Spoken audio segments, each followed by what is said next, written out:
Kilo यहाँ के पास से है, थोड़ी से है आपके सामने।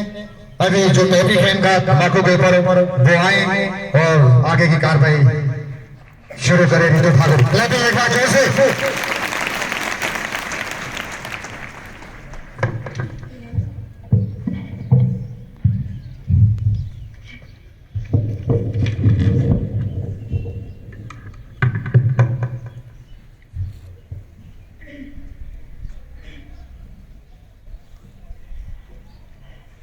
सभी को मेरा नमस्कार। सबसे पहले तो मैं धन्यवाद करूंगी सर का कि सर ने मेरा आपके सामने इंट्रोडक्शन रखा और ये मेरे गुरु भी रहे हैं खेल के क्षेत्र में। और मैं सभी टीचरों का, सभी अध्यापक गणों का यहाँ पर स्वागत करती हूँ और धन्यवाद करती हूँ कि आप सभी ने मुझे यहाँ आने का मौका दिया। और प्रिंसिपल सर का भी बहुत बहुत धन्यवाद करती हूँ कि जिन्होंने मुझे कल परमिशन दी थी कि हाँ जी आप मॉर्निंग असेंबली में आओ और सभी बच्चों को जागरूक करो। बेसिकली हम लोग जो है 9th 10th +1 +2 वाले बच्चों को अवेयर करते हैं। और तो सर ने मुझे मौका दिया कि मैं आगे 6 से +2 क्लास तक सभी को अवेयर करूं, जो मेरा टॉपिक है टबैको। तो मैं आप सभी का धन्यवाद करती हूं। जैसे कि सर ने बताया कि मेरी 11वीं और 12वीं की जो पढ़ाई है वो इसी विद्यालय से हुई है। और मेरे बहुत से गुरुजन यहाँ पर अभी मैं देख रही हूँ, ज़्यादातर तो नहीं है बट कुछ एक है जिन्होंने मुझे पढ़ाया है, जिन्होंने मुझे शिक्षा दी है, जिन्होंने मुझे एक सही रास्ता दिखाया है। और मेरा जो कॉलेज है वो भी मेरा यहीं से हुआ है, गवर्नमेंट डिग्री कॉलेज करसोग से। तो आज मैं बहुत अपने आप को खुशकिस्मत मान रही हूँ कि जिस विद्यालय से मैं पढ़ी हूँ और जहाँ से मैंने इतना कुछ सीखा है और जिस बदौलत मैं यहाँ तक पहुँची हूँ, आज मैं उसी विद्यालय के स्टेज से आज आप लोगों को कुछ एक चीज़ें बताऊंगी, थोड़ा जागरूक करूंगी। तो इसके लिए मैं आप सबकी सदा आभारी रहूंगी। Thank you so much.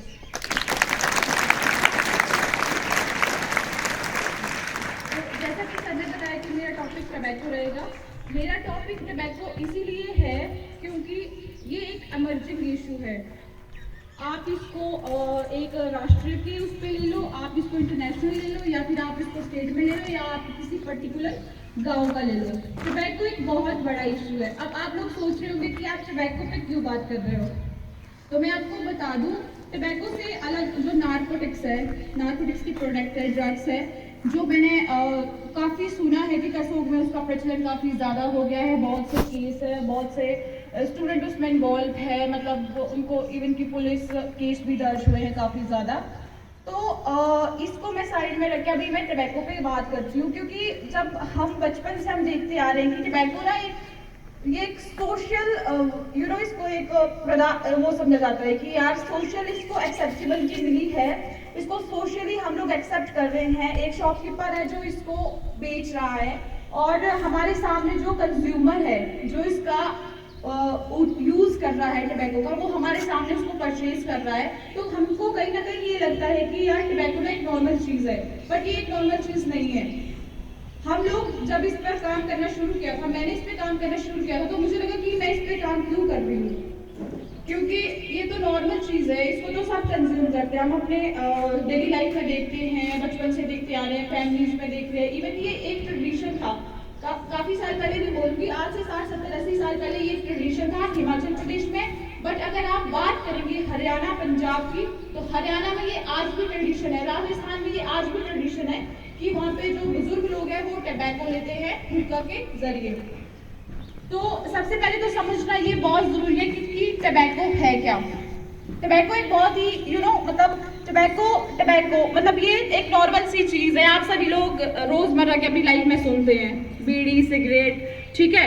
But इसको इतना मतलब हमारे को नहीं लेना चाहिए कि ये बहुत इजी है, बहुत सिंपल सी चीज़ है टबैको। ये बहुत ज़्यादा हार्मफुल है। जब आप इसके बारे में पढ़ोगे तभी आपको पता लगेगा कि ये कितना हार्मफुल है। टबैको बेसिकली एक प्लांट है, लीफ वाला जो एक प्लांट होता है, और इसमें हाई लेवल पे जो है निकोटीन होता है, जो ह्यूमन बॉडी में एडिक्शन पैदा करता है। एडिक्शन कैसी? एक लत, और इतनी खतरनाक लत ह्यूमन बॉडी में ये पैदा करता है कि वो उसका आदी हो जाता है। ये ड्रग से भी खतरनाक होता है। और हम ड्रग से पहले इसकी बात क्यों करते हैं? जैसे मैंने पहले कहा कि आप सोच रहे होंगे कि टबैको पे काम क्यों कर रहे हैं। मैं ड्रग से पहले इसीलिए टबैको को रखती हूँ क्योंकि टबैको जो है गेटवे है। गेटवे समझते हैं आप लोग? टबैको एक गेटवे है, मतलब जो भी कंज्यूमर आज की डेट में नार्कोटिक्स प्रोडक्ट्स यूज कर रहा है, ड्रग्स यूज कर रहा है, वो सबसे पहले जो है टबैको से शुरुआत करते हैं। ठीक है, अगर कोई बच्चा आज की डेट में ड्रग्स यूज कर रहा है, मतलब कि आज की डेट में अगर देखा जाए तो सबसे ज्यादा जो ड्रग्स ये टबैको वगैरह है, इसमें सबसे ज्यादा जो है यूथ इन्वॉल्व है। इंडिया का जो सबसे ज्यादा जो पॉपुलेशन है वो यूथ की है, और वो यूथ ही सबसे ज्यादा इस चीज में इन्वॉल्व है। इसीलिए हम लोग इस विषय पर चर्चा करते हैं और बच्चों को अवेयर करते हैं। और बच्चों को ही अवेयर क्यों करते हैं? क्योंकि जो बड़ी बड़ी जो टबैको कंपनीज होती है, उनका टारगेट होता है यूथ। उनका ये मानना है कि अगर आप किसी बच्चे को 11, 12, 14, 15 साल का जो बच्चा है, अगर आप उस बच्चे को 21 बार बीड़ी या सिगरेट पिला दे तो वो उस चीज का आदी हो जाता है। और हमारा जो यूथ है 16, 17 साल तक, तो मतलब ये होता है कि उसको नहीं पता होता है कि वो उसको क्या कर रहा है, क्या सोच रहा है, मतलब वो पूरी तरह से मेंटली प्रिपेयर नहीं होता है। तो वो लोग सोचते हैं कि इनको हम जो चीज बताएंगे यूथ उसी साइड को आ जाएगा। ठीक है, तो ये थोड़ा अलग से हो गया। तो मैं बोल रही थी कि टबैको जो है गेटवे होता है, और हर बच्चा, हर इंसान जो अपनी लाइफ में टबैको कंज्यूम कर रहा है, वो जो शुरुआत है वो करता है हमेशा टबैको से। फिर वो आगे जाके शराब पीना शुरू कर देता है, ड्रग्स लेना शुरू कर देता है। और थोड़ा सा मैं इसके हार्म जो है, इल इफेक्ट जो है टबैको के, उस पर भी जाना चाहूँगी ताकि आपको थोड़ा आसानी से समझ आ जाए। टबैको के जो हम लोग बचपन से पढ़ते हैं टबैको ना, और हम लोगों को ये भी पता है अच्छी तरह से कि टबैको से क्या क्या डिजीज होते हैं, क्या क्या बीमारियाँ होती है। ठीक है, आप लोगों को भी पता होगा। बिल्कुल, मैं ये मानती हूँ कि 6ठी क्लास के बच्चे को भी ये चीज़ पता है कि टबैको से कौन कौन सी बीमारियाँ होती है। पता है ना? पता है? नहीं है पता?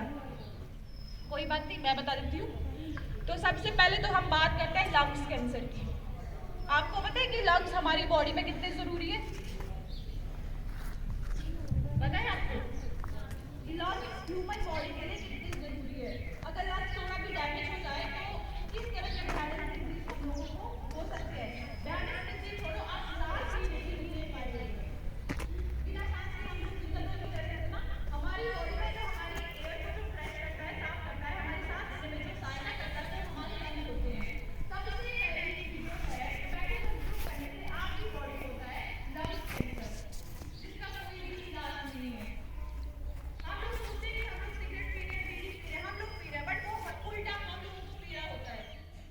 ठीक है, आप जितना भी स्मोक अपने अंदर लेते हो,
टबैको को बंद कर दे पूरी तरह से। और यूथ से तो वो लोग ये कहते हैं कि आप जिंदगी में सब कुछ करें बट कभी टबैको यूज ना करें।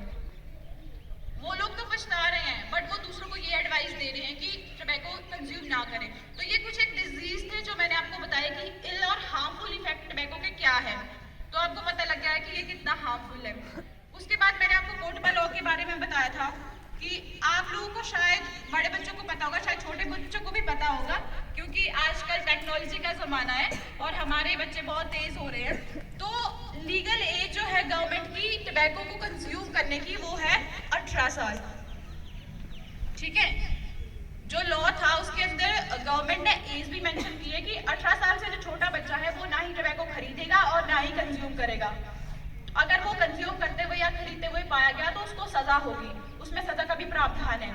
और ना ही एक सेलर जो बेचता है वो कभी भी 18 साल के कम आयु के बच्चे को टबैको नहीं बेच सकता है।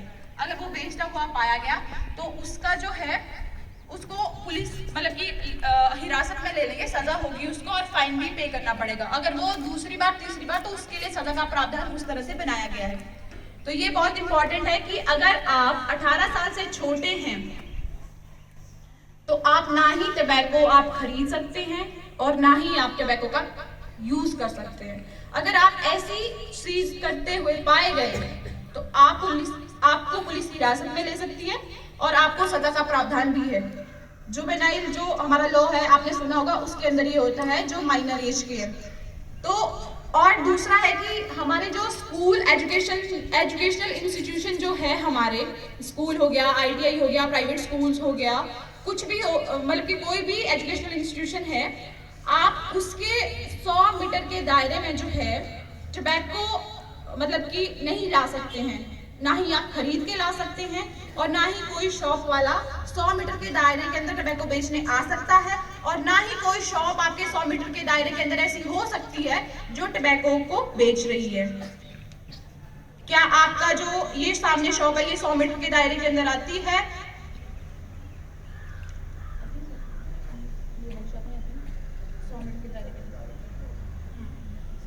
सामने वाली शॉप्स भी आती है 100 मीटर के दायरे के अंदर। हाँ, अगर यहाँ पे कोई भी बच्चा टबैको को खरीदते हुए पाया गया या दुकानदार बेचता हुआ पाया गया तो आप लोग उसके अगेंस्ट अपनी वॉइस रेज कर सकते हैं, क्योंकि आपके राइट का वायलेशन हो रहा है यहाँ पे। ठीक है, और अगर कोई बच्चा पीते हुए पकड़ा गया और जो दूसरा बच्चा उसके साथ है वो उसके इम्पैक्ट में आ रहा है, दूसरे बच्चे का भी राइट्स का वायलेशन हो रहा है, तो वो भी उसके अगेंस्ट एक्शन ले सकता है। क्योंकि आज के डेट में ये बहुत जरूरी हो गया है। मैं बहुत से लोगों से मैंने ये सुना है कि मैम आपको करसोग स्कूल जाना चाहिए क्योंकि वहाँ पे जो है बच्चों के हाल बहुत बुरे हैं। मुझे बहुत से लोगों ने ये बोला कि बच्चे नशे की उस पे चले गए, जो बड़े बड़े बच्चे। अब मुझे नहीं पता बट मैंने ये सुना है, अपनी आंखों से मैंने अभी तक नहीं देखा क्योंकि मुझे काफी टाइम बाहर हो गया है। तो मैं सबसे यही दरख्वास्त करूंगी कि धुएं में अपना जीवन मत उड़ाएं। आपके जीवन की अभी तरह से पूरी तरह से शुरुआत भी नहीं हुई है, अभी आगे आगे आपने क्या देखना है ये आपको भी नहीं पता है। इसी ग्राउंड से निकलेंगे IAS बच्चे, पुलिस अधिकारी, IPS, सॉफ्टवेयर इंजीनियर, बहुत से बच्चे जो है इसी ग्राउंड से निकलेंगे। तो प्लीज आप लोग अपना जो ये जीवन है, ये जो कीमती समय है, इसको धुएं में मत उड़ाएं। मैं आप लोगों से यही कहना चाहती हूँ। और दूसरी बात मैं थोड़ा सा ये ऐड करना चाहती हूँ कि हम लोगों ने जो है हिमाचल प्रदेश के अंदर युवा जागेगा तंबाकू भागेगा एक अभियान चलाया है, जिसमें हम लोग जो है 3 ग्रुप्स को टारगेट करते हैं। हमारे पास 3 तरह के ग्रुप होते हैं, 3 तरह के हम लोग जोन बोल सकते हैं। एक रेड जोन है, एक येलो जोन है, एक ग्रीन जोन है। रेड जोन में तो वो लोग आते हैं जो भारी तरह से एडिक्टेड है, मतलब कि जो लोग नशा नहीं छोड़ सकते हैं वो लोग रेड जोन में आते हैं। और उसके बाद जो है हमारे पास आते हैं येलो जोन में वो लोग जो अभी शुरू कर चुके हैं बट उनका है कि मुझे छोड़ना है बट वो किसी वजह से छोड़ नहीं पा रहे हैं, हम उन बच्चों को टारगेट करते हैं। बट जो ग्रीन जोन में है वो हमारे आप जैसे बच्चे हैं जो अभी नशे से बहुत दूर है। और हम आप लोगों को ये चीज बता के अवेयर करना चाहते हैं कि आप लोगों ने इस चीज में जाना ही नहीं है। नशा कोई अच्छी चीज नहीं है। अगर आपने नशा ही करना है तो पढ़ने का नशा कीजिए, किताबों का नशा कीजिए, लाइफ में कुछ करने का नशा कीजिए। ठीक है। और युवा जागेगा तंबाकू भागेगा जो हमारा अभियान है, उसके अंतर्गत हम लोग रैलीज करवाते हैं, कंपटीशंस भी करवाते हैं। अगर इन फ्यूचर मुझे फिर से परमिशन मिलेगी सर से तो मैं जरूर यहाँ पे कंपटीशन और रैली करवाना चाहूंगी। और दूसरा, हम कोटपा पे अमेंडमेंट भी चाहते हैं। कोटपा जो एक्ट है हम संशोधन उसमें चाहते हैं, क्योंकि समय की जो मांग है वो उसमें है कि हम उसमें अमेंडमेंट करें। जो सेक्शन 4, 5, 6, 7 है कोटपा के अंदर, आपने शायद अभी नहीं पढ़ा होगा तो आपको ज्यादा समझ नहीं आएगा, तो मैं आपको थोड़ा ब्रीफ कर देती हूँ कि जो हमारी लीगल एज है वो अभी 18 है। कोटपा एक्ट के अंदर जो लीगल एज है वो अभी 18 है, तो हम चाहते हैं कि उसको बढ़ाकर 21 किया जाए। और जो दूसरा पॉइंट ऑफ सेल है उसको कम्प्लीटली बैन किया जाए। जो बाजारों में जो टबैको प्रोडक्ट जो शरेआम बिक रहे हैं उसको पूरी तरह से बंद किया जाए, वो इलीगल हो। और जो डेजिग्नेटेड स्मोकिंग एरिया है, सरकार के द्वारा जो लीगलाइज एरिया किया गया है कि ये लीगल एरिया है जी, यहाँ पे आपने बैठ के स्मोकिंग करनी है, आपने पब्लिक स्मोकिंग नहीं करनी है, तो वो जो डेजिग्नेटेड स्मोकिंग एरिया है उसको बंद किया जाए। और जो पब्लिक स्मोकिंग है उसका जो पेनाल्टी है वो बहुत इंक्रीज की जाए। आजकल 200 रुपए है, तो कोटपा अमेंडमेंट में जो हम प्रपोजल दे रहे हैं उसमें हम चाहते हैं कि एटलीस्ट वो 2000 हो जाए और जो इसका जो पालन है वो पूरी तरह से किया जाए। और उसके बाद जो हमारा जो ये एडवर्टाइजिंग होता है, एडवर्टाइजिंग भी होता है, डायरेक्ट और इनडायरेक्ट डायरेक्ट एडवर्टाइजिंग होती है टबैको की, तो उनको भी पूरी तरह से बैन किया जाए। तो ये हमारा अभी चला है, हम इस पे काम कर रहे हैं। तो उस चीज़ के लिए भी हमें टीचर्स की हेल्प चाहिए होती है, हम लेटर्स वगैरह लिखवाते हैं। तो मैं आशा करती हूँ कि आप सभी भी मेरा सहयोग करेंगे और मैं बच्चों से भी ये उम्मीद करती हूँ कि आप इस बात को समझने की कोशिश करेंगे और इसको अमल में लाएंगे। ठीक है जी, क्योंकि प्रतिवर्ष भारत में 1.3 मिलियन जो लोग हैं वो टबैको की वजह से अपनी जान गंवाते हैं। 1.3 मिलियन लोग जो है टबैको की वजह से अपनी जान गंवाते हैं भारत में साल में। और दूसरी तरफ जो सेकंड हैंड स्मोकर होते हैं, सेकंड हैंड स्मोकर कौन होते हैं? मैं फर्स्ट हैंड स्मोकर हूँ, मैं स्मोक कर रही हूँ और आप सभी लोग मेरे कांटेक्ट में आ रहे हैं, आप लोग धुआं कंज्यूम कर रहे हैं, तो आप सभी लोग जो है सेकंड हैंड स्मोकर है। और भारत में प्रतिवर्ष 1.3 मिलियन लोग जो है सेकंड हैंड स्मोक से अपनी जान गंवाते हैं। तो आप ये आंकड़ा देख रहे हैं, बहुत सी एजेंसियां हैं जो इसकी रोकथाम के लिए काम कर रही है, नेशनल लेवल पर, इंटरनेशनल लेवल पर। क्यों इस पर काम करने की जरूरत पड़ी? क्योंकि हार्मफुल है, इसीलिए इस पर काम करने की जरूरत पड़ी। और आप लोगों को, आप बच्चों को इस पर जागरूक करने की इसीलिए जरूरत पड़ी, क्योंकि युवा जो है भारत का भविष्य है। भारत दूसरी सबसे बड़ी कंट्री है वर्ल्ड की जहाँ की सबसे ज्यादा पॉपुलेशन है, और पहली कंट्री है जहाँ पर सबसे ज्यादा युवा है विश्व की।